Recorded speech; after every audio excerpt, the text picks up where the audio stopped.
আমি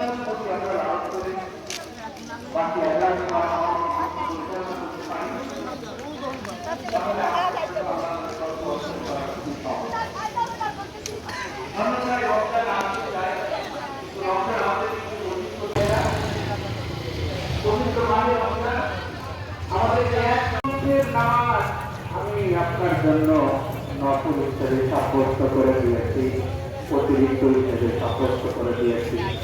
আর এই রাতের নকল নামাজ পুরো যদি শুধু রমজান মাস নয়, বাকি 11 মাস যেন আমরা এই শিক্ষাকে লালন করে আমাদের জন্য পরিচালনা করতে পারি। আল্লাহ আমাদের সবাইকে সেই তৌফিক দান করেন বলুন আমিন। আলহামদুলিল্লাহ রাব্বিল আলামিন। আসসালামু আলাইকুম ওয়া রাহমাতুল্লাহি ওয়া বারাকাতুহু।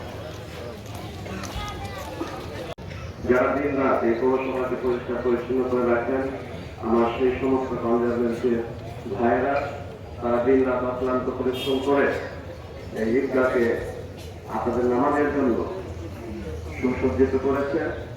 এর মধ্যে যদি আমাদের কোনো ভুল ত্রুটি হয়ে থাকে তাহলে আপনারা, আমি মেয়র মহোদয়ের পক্ষ থেকে ও জেলা পুলিশের পক্ষ থেকে আজকের এই পবিত্র ঈদ উল ফিতরে আপনাদের সবাইকে জেলা পুলিশের পক্ষ থেকে শুভেচ্ছা জানাচ্ছি। সবাইকে ঈদ মুবারক। 7টা জামাত হওয়ার কথা, এখন 7:35 বাজে। এখন কারোই বক্তৃতা ভালো লাগবে না, তবে যেহেতু দাঁড়িয়েছি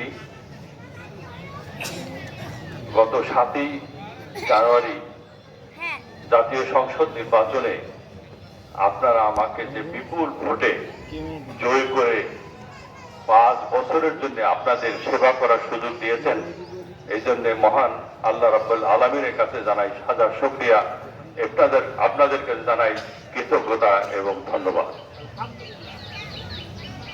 এই সংসদ সদস্য হিসাবে অতীতে অনেকেই ছিলেন, অনেকে দুনিয়ায় আছেন, অনেকে দুনিয়াতে চলে গেছেন, আমরাও এক সময় চলে যাব। হাদিসে আছে হুজুর পাক সাল্লাল্লাহু আলাইহি ওয়াসাল্লামের কাছে এক সাহাবী জিজ্ঞাসা করেছেন, হুজুর আমাদের মধ্যে জ্ঞানী লোক কি? কাকে আমরা সবচেয়ে জ্ঞানী লোক ভাববো?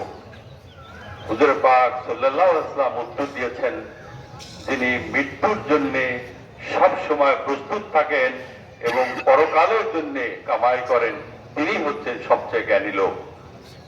আমরা যারা আছি সবাইকে আমাদের মৃত্যুর স্বাদ পেতে হবে, অতএব আমরা সবাই যেন মৃত্যুর জন্য তৈরি থাকি এবং পরকালের কামাই করি।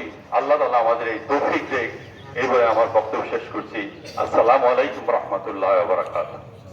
আর একটা কথা, আপনারা যেখানে এখানে আছেন, আমার বাসা ঝিলতলিতে। আমি আজকের দুপুরের থেকে নেক্সট 3 দিন আপনাদের জন্য মেহমানদারি ব্যবস্থা করা হয়েছে। আপনারা যদি কষ্ট করে আসেন আমরা সবাই খুশি হব। আপনারা সবাই আমন্ত্রিত। আসসালামু আলাইকুম ওয়া রাহমাতুল্লাহ।